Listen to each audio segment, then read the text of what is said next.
Hello, and thank you for joining us for this webinar to share information about the PROMISE Registry. My name is Jake Vincent. I'm the Chief Executive Officer of the Prostate Cancer Clinical Trials Consortium, and I'll be moderating our time today during this discussion. Next slide. The PROMISE Registry is made up of three key stakeholders: Color, which is the laboratory that does our genetic testing; the Prostate Cancer Clinical Trials Consortium, which is the operation arm of the study; and Advancing Cancer Treatment, which is a philanthropic organization that has generously provided support for us to conduct this project. Next slide. The executive committee and speakers for today's webinar include myself, Justin Lorenz, who is a genetic counselor from Sunnybrook Odette Cancer Center; Channing Paler, who is at Johns Hopkins University, the Sidney Kimmel Comprehensive Cancer Center; and Heather Chang, who is at the University of Washington Fred Hutch Cancer Research Center. Today's agenda will have four parts that we'll cover. First, Justin will speak with us about genes and cancer risks and why they matter. Dr. Paler and Dr. Chang will then spend some time reviewing case studies, genetics, and testing, and how they can lead to targeted therapies, and then review the PROMISE study and why it may be right for you to participate. And then we'll have a time of questions and answers. So with that, I'll turn it over to Justin Lorenz to start our discussion about genes and cancer risks and why it matters. Okay, so we'll discuss genes and cancer risk and why your genes matter. So the body is made up of many, many cells. Skin is made up of skin cells, eye is made up of eye cells, and prostate is made up of prostate cells. And in each of our cells is our genetic information. And for the purposes of this talk, I like to group genetic information into genes. Genes are very long pieces of DNA. They have instructions that tell our body how to grow and how to function. Essentially, each gene has a job that it does. Again, for the purposes of talking about prostate cancer genetics, I like to focus on cancer protecting genes. And the role of these genes, or their job, is to protect the cell from becoming cancerous. The common and most well-known cancer-protecting genes are the genes BRCA1 and BRCA2. They're oftentimes called BRCA, BRCA1 and BRCA2. And so these are examples of cancer-protecting genes that we look at. Next slide. So most genes are perfect. They don't have any mistakes or mutations. They're working completely fine and doing their job as expected. But sometimes genes do have mutations, which are kind of a good analogy is like a spelling mistake. And when a gene has a mistake or a mutation, it means that it can't do its job as well. And most mutations are acquired over time. You know, if someone goes out in the sun and they're not wearing sunscreen and they get a sunburn, their skin gets red and it comes off.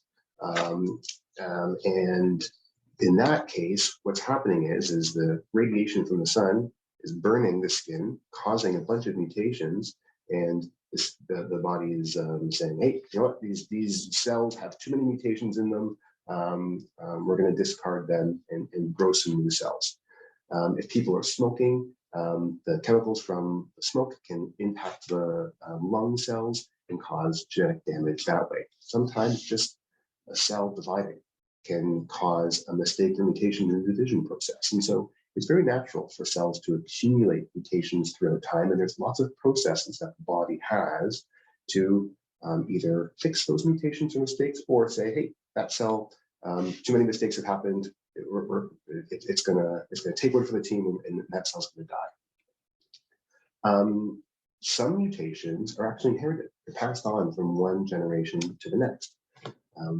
In the terms of cancer genetics, we call these hereditary cancers, where there's a gene mistake or mutation in mom or dad that's passed on to the next generation. Now, this is actually quite rare. Most mutations happen by chance or through exposure to things. Most mutations are acquired. Next slide.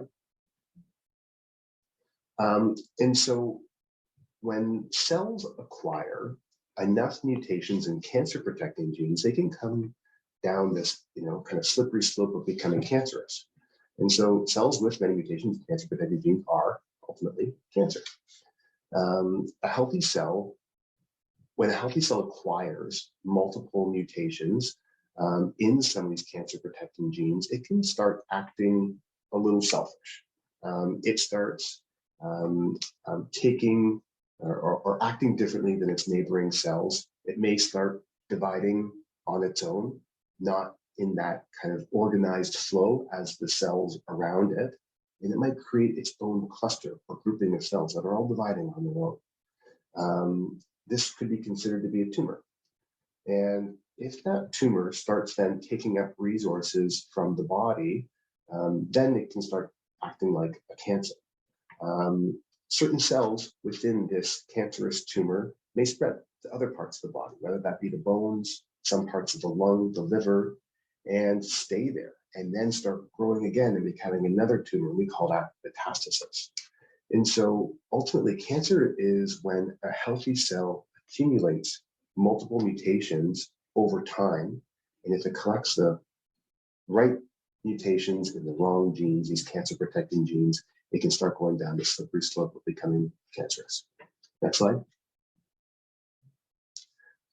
So like I said before, most mutations happen by chance, and as a result, most cancers actually happen by chance through this accumulation of mutations over time. Few cancers are caused because of a gene mutation that's inherited from either mom or from dad. Again, they call these hereditary cancers. And what we have here on this diagram shows a woman and a man, and we have two copies of each gene. And so the woman has two copies, the man has two copies, and then one copy on that man is shaded in, and that's meant to represent a mutation. When individuals go on to have children, they pass on either one copy of their gene pair or the second copy of their gene pair. It's one or the other. And so as a result, if there's a mistake or a mutation in one copy, there's a 50% chance that copy gets passed on to the next generation, or 50% chance the second copy without the mutation is passed on. We call this dominant form of inheritance. And ultimately what that means is that if somebody has an inherited gene mistake or mutation themselves, there's a 50% chance they can pass that on to the next generation, 50% chance they don't. Next slide. So how do we test for these gene mutations? There's two main ways of testing for gene mutations. The first way that I like to describe is testing for germline mutations. When we test for germline mutations, it doesn't really matter what tissue we use, because if someone's born with a gene mutation, it's present in every cell in their body. It's present in their skin cells, their eye cells, their prostate cells. And so we could test any cell, but the easiest to test is a saliva sample, because all that you have to do is spit into a tube and send that off. We can also take a skin biopsy or take a blood sample, but if we're wanting to send this off to a bunch of people, it's a lot easier to spit into a tube and go to a lab and have blood drawn. So we test the cells in the saliva sample, again, because it's easy tissue to access, and we look to see if there's a gene mutation that's present. If the gene mutation is present in the saliva cells, or the cells that are in the saliva, then that might help us determine treatment options for that individual, because that individual has an inherited or germline genetic change. If we do genetic testing of the cells in the saliva sample, we don't find anything, then this cancer that that person had is likely not due to some kind of inherited gene mutation, or at least not due to a known inherited gene mutation, and likely happened by chance, by that accumulation of cells over time, or accumulation of mutations over time in a healthy cell. The other way that we can do genetic testing is that somatic testing, and that's looking specifically at the prostate tissue. Now, whenever we take a sample of prostate tissue and analyze it for genetic mutations, we're going to find a lot of genetic mutations because all cancers happen through this accumulation of gene mutations. And if there are certain mutations in certain genes, that may actually help us navigate treatment options for individuals. Next slide. So how genetic testing works. In the PROMISE study, what we'll do is send out a kit for a saliva sample. We have these, it's not a very flattering process of spitting into a tube, but that saliva sample is sent to a genetics lab, and they take whatever cells are in that saliva sample and analyze the genes, looking for any spelling mistakes and mutations. This can't be done overnight. It takes a couple of weeks to get the results back from a test like this. And so you can expect a little bit of time between having that sample sent off and getting the result back. Next slide. So when individuals are diagnosed with prostate cancer, there's a bunch of different kind of specialists who get involved in care. And so this kind of describes that, someone may have a symptom or they may have an elevated PSA that would lead to a diagnosis, in this case, prostate cancer. And when meeting with the team that helped make that diagnosis, we have oncologists, we have pathologists who review the prostate tissue to kind of understand what the Gleason score or grade group is. Oncologists can be involved in management and treatment. Radiologists are used for imaging to get a look of what the prostate looks like. And then we can go down this course of treatment options. Again, nurses, oncologists, surgeons can be involved. And sometimes prostate cancer can be cured, or sometimes there needs to be more treatment that occurs over time. Next slide. So genetic testing can get involved at a couple of kind of parts throughout this medical journey. Sometimes right at diagnosis, people can be referred off for genetic testing. Sometimes while an oncologist is deciding what kind of treatment options are available, they may say, hey, genetic tests might be really helpful in helping me decide what would be the best treatment. And so there's a couple of different spaces where genetic testing can be incorporated into a patient's medical journey. Next slide. And genetic counselors for genetic testing fits somewhere in between diagnosis and treatment, typically. And so I think eventually there will be a genetics icon in slides like this more commonly. But I guess the fact that there isn't shows, kind of how neat and innovative programs like this are. Next slide. And so that's it for me. We'll move on to case studies. Thank you, Justin. We appreciate that overview and very informative and full of information.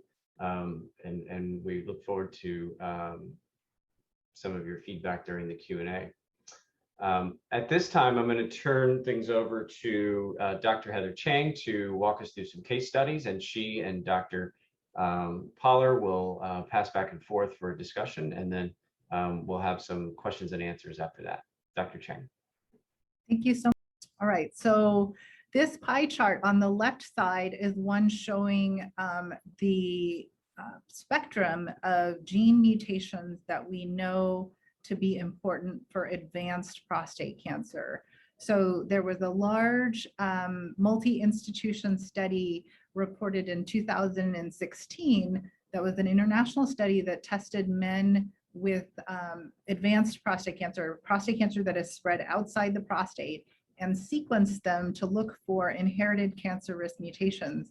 And what was really surprising was that 1 in 10, over 1 in 10, close to 12% of men unselected for family history or the age at which they were diagnosed with metastatic prostate cancer had mutations in DNA repair genes, and they're shown represented in that pie chart. And they're genes that you may have heard about. We already talked about some of them, BRCA2 being the most common, but also ATM, CHEK2, BRCA1, and then there's some smaller but important slivers of the pie that we're going to come back to.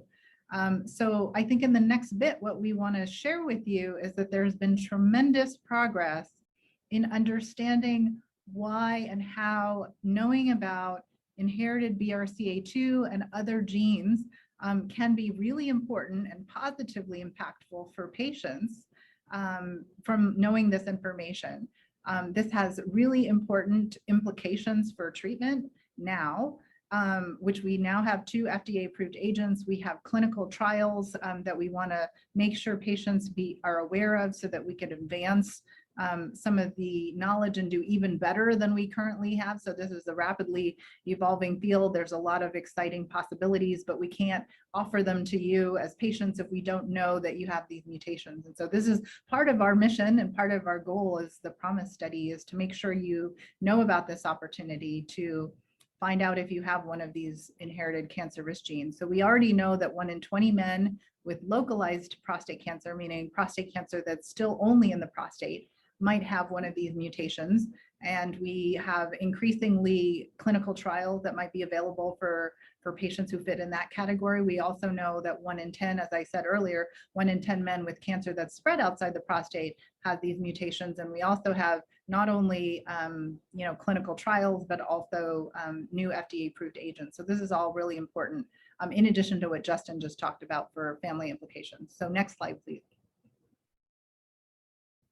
All right, so currently we have some really wonderful things in our treatment toolbox for prostate cancer, but it's still largely kind of what we would consider one size fits all, which is people with prostate cancer get their diagnosis, maybe they get a Gleason score and their PSA, and this helps us decide about surgery versus radiation, but then the treatments after that are not really tailored to the same extent that we think is possible. This is changing, but not fast enough. And we need to gather more information to sort of move this more quickly. So the idea here is that if we understand the genetics of the cancer, both in the underlying genetic risk that might be inherited, and we understand what's in the cancer, that we can begin to tailor treatment better, that we can understand which treatments will work well, which treatments have no effects, and which treatments might not only not work well, but also have side effects. So we really want to avoid those. So this is all to sort of personalize and help learn more to tailor our treatments. And that's one of our goals as part of the PROMISE study. Next slide, please. So the future, what I alluded to is using this information, both genetic information about what's inherited, which is what PROMISE is looking to understand, but also other factors to advance knowledge and be able to tailor treatment better, understand which treatments work better for which types of cancers associated with which genetic backgrounds. And I think that's something that we have to work together to do by assembling information on multiple genes and over the course of many treatments, not necessarily one clinical trial or one treatment, but the spectrum of all of the treatments somebody gets and what happens with them, and learning the most we can from that experience. Next slide, please. So this is a nice opportunity to introduce James's story. So we'll hear about his experience. When I was diagnosed with prostate cancer, I was thrown into the process of, what do I do now? So I went to my doctor and she said, let's look at your family history. And when she saw that data, she said, okay, that family history combined with the fact that you have prostate cancer, you really should have this test. When I got the results that I have the BRCA2 gene mutation, we reached out to both our daughters and explained to them why it would be a good idea for them to be tested. Both our daughters got tested. One was negative, one was positive. She knows what to do regarding each of the cancers that she is more susceptible to. And she recently said to me, Dad, I'm so glad I know because I feel more in control.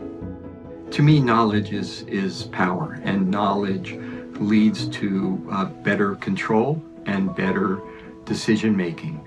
There's been a shift in the healthcare field and in patients being active advocates for themselves, being a partner with their healthcare team. And I believe that's absolutely essential. By drawing in lots and lots of men to the PROMIS registry, more rare mutations can be found and treatments can be targeted for those individuals. There's so much work for all of us to do so that people have the information to make informed decisions.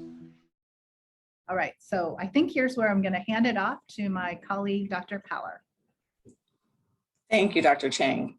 I'm excited to tell you guys the details of the PROMIS registry.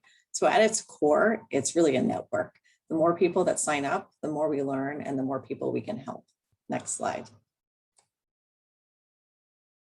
The goal of PROMIS is to bring precision medicine to the fight against prostate cancer. It's a unique opportunity for patients, physicians, and researchers to collaborate to help improve and save the lives of prostate cancer patients both now and in the future. Next slide. So PROMIS is open to patients throughout the United States, including Hawaii and Alaska and other territories. The acronym stands for a Prostate Cancer Registry of Outcomes and Germline Mutations for improved survival and treatment effectiveness. We really do hope to improve the treatment options and outcomes with this registry. Prostate cancer patients at any stage of treatment or survivorship may join PROMIS. Next slide. So prostate cancer patients are invited to go to the website prostatecancerpromise.org to get registered and learn if PROMIS is right for you. First, we'll ask patients to fill out a few questions online to see if they're eligible for the study. If eligible, patients will fill out a consent form and some information about their demographics, health, and family history. Next, we'll ship a DNA saliva test kit to their home. It will take about 5 minutes to do the DNA saliva test. Patients will then send back the test in a prepaid label, and they will receive a genetic test result from the company Color in about 6 to 7 weeks. They then can review the results with a genetic counselor and their physician. Patients who have a mutation in at least one of the genes will be invited to continue participating in PROMIS through online surveys every 6 months, and we'll also ask their physicians to provide medical records on any treatments they've received and any diagnostic tests that they have done. Patients can choose to leave PROMIS at any time, but if they are appreciating and enjoying, they are welcome to stay for, we hope, at least 20 years. Next slide. Now let's watch a video to learn more about what it means to join the collaboration of researchers, doctors, and patients to bring precision medicine to the fight against prostate cancer. Over 4 million American men are fighting prostate cancer. For many, the disease was written into their genes, but so are instructions to help us discover more about prostate cancer, how to treat it, and your own family's risk of developing the disease. That's why learning more about the genes of men with prostate cancer is so important. And it's why PROMIS was formed. PROMIS is a registry of prostate cancer patients who've joined a research study to advance knowledge about the role our genes can play in health outcomes. It's a collaboration between you, your doctor, and researchers from Johns Hopkins University and the University of Washington. We're asking prostate cancer patients to share their genetic information, their DNA. Your DNA could unlock knowledge about prostate cancer, guide the discovery of new ways to treat it, and help to predict your family's risk of developing it. PROMIS is completely free. Your information will only be used for research and will never be sold to a third party. And you don't have to leave your healthcare provider or even your house. Joining PROMIS is simple. 1. Get registered. Learn if PROMIS is right for you and register online. 2. Get the DNA kit. We'll send you a DNA test kit. A saliva sample is all we need. And 3. Get results. You'll receive information tailored to your DNA that helps you understand your disease better. Get started today.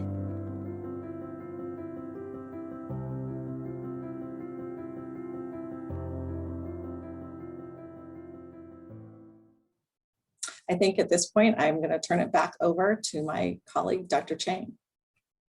Okay, so then in the next few slides, we're going to tell you about why PROMIS might be right for you. Next slide, please. All right, so we know that prostate cancer is really common. More than 4 million American men are fighting prostate cancer. And for many, cancer risk may be written into their genes, meaning they may have inherited a tendency towards prostate cancer from one of their parents.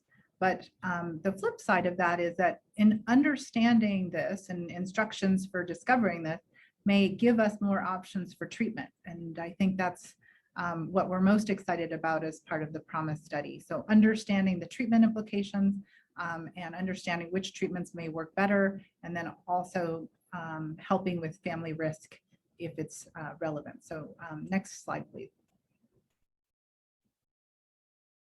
So genetic counseling is part of the PROMIS study, and I think Dr. Justin talked about that earlier, and Dr. Paller as well, providing important benefits as part of participating in the PROMIS registry. So patients can increase their understanding, so we can explain and simplify concepts of genetic and inherited cancer risk, addressing questions and concerns about genetic testing, and help you understand your test results. We believe that it can improve your decision-making, empowering you to make informed decisions about your health and also your family's health, and also more importantly, or just as importantly, to help you make decisions about treatments and how this information may inform treatment options for your prostate cancer. The results can also help us understand family risk and your potentially personal risk of other cancers, or how this might affect other members of the family and how they might be able to take proactive measures for their health. And then gain support and counseling through this process by providing you a new and informed perspective, offering support to you and your family, and then also partnering with you over time to help gather information that we would then provide back to all of our participants in the study. Next slide, please. So in the fight against prostate cancer, your genes may be the most powerful tool. As part of the PROMIS registry, you can take these simple steps, register online, provide a saliva sample for testing. As Dr. Paller had just mentioned, you can do it from home. You can keep your doctor. You don't have to change teams, or you know, in the era of COVID, it's nice that you can do this very conveniently, and you can do it without any cost. And you can receive the benefits of having genetic information, genetic counseling, and information that can hopefully impact your treatment options and inform you about clinical trial options as well.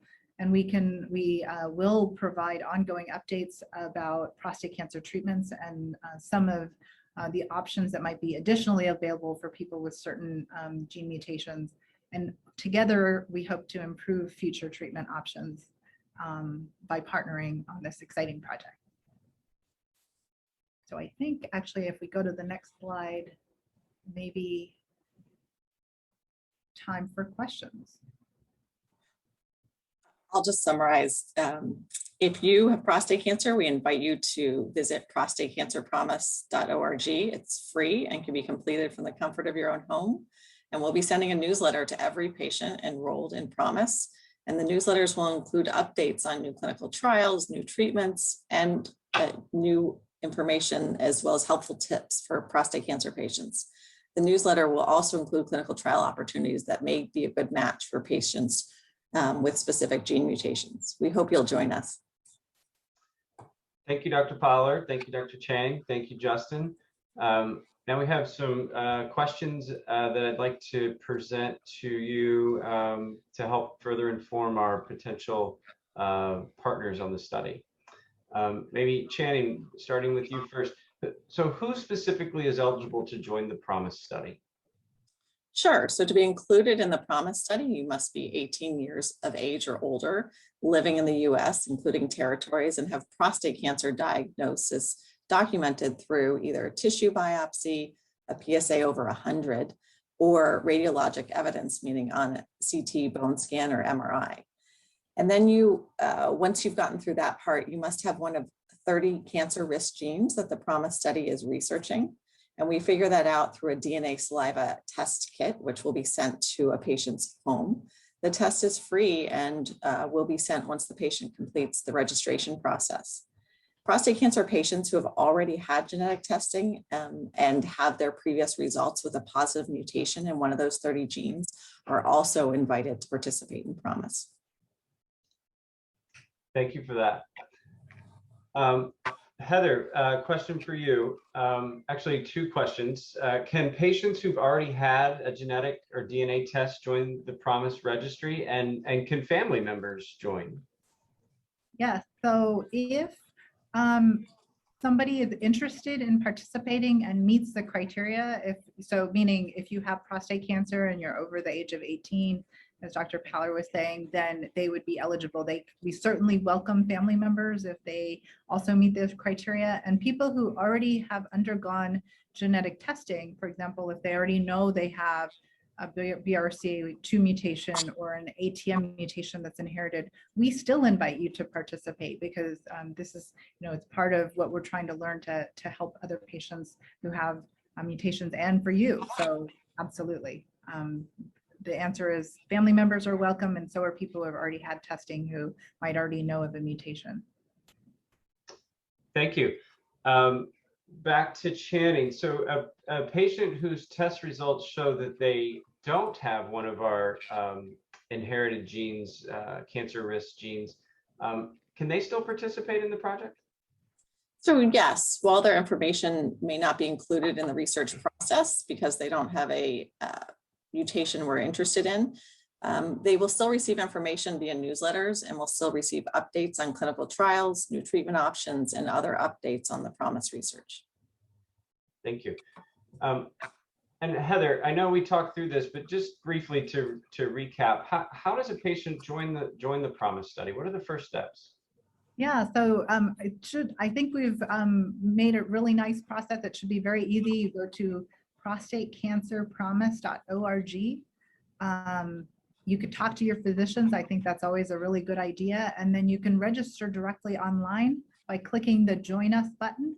And then there will be a few questions online to determine that you are eligible, to make sure that you meet the criteria. And then you will fill out an informed consent, and then we'll be mailing you a saliva kit, just as Dr. Paller was saying, and you could return that kit and receive further information by the website and also by email. Thank you. And Dr. Paller, what's required of the patients? Are there visits? Are there extra tests? Do they have to travel? What I love about PROMISE is that it's designed to be simple and easy, both for patients and physicians. Patients don't have to leave their own home or the care of their current physician. Their physician doesn't need to change what they're doing. So patients answer a few questions online to see if they might be eligible for the study. They fill out a consent form, their demographics, their health, their family history. They complete a DNA saliva test at home, which only takes about 5 minutes. And then they send it back to find out if they have one of the 30 genes that makes them invited to participate in PROMISE over time by filling out surveys every 6 months. And then we'll also ask their doctor's office, not the doctor themselves, to provide updates on if any treatments have changed for the patient or any diagnostic tests. And so patients can really be involved for 20 years or more, we hope, so we can continue to learn more as a community. And Channing, does it cost anything for the patient to join? PROMISE is completely free for patients. There is no cost for the at-home DNA tests. There is no cost for the counselor, and no cost for all of the free information, newsletters, and updates. Excellent, thank you. I don't want to leave Justin out. So Justin, a couple of questions for you. Does PROMISE provide germline or somatic testing back to the patient and for the study? And what's the difference there? Secondly, can you talk a little bit about what genes will be tested?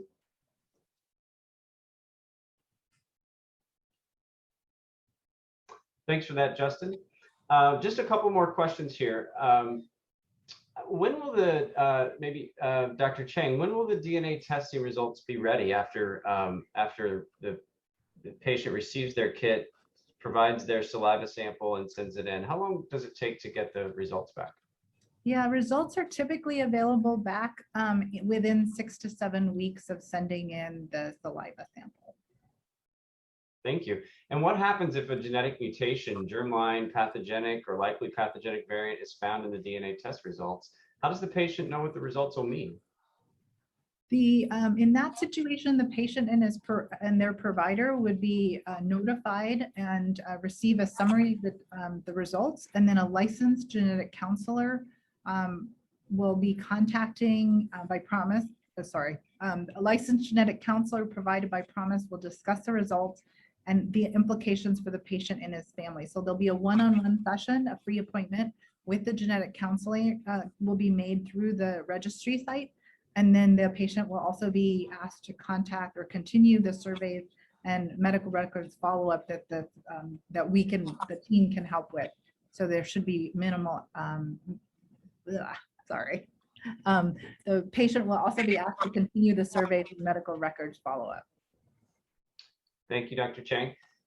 2 questions, Dr. Fowler. So DNA and the related data tells a lot about us. And so how is that data secured, number one? And then if there is a result of a eligible mutation, how could that affect insurance coverage?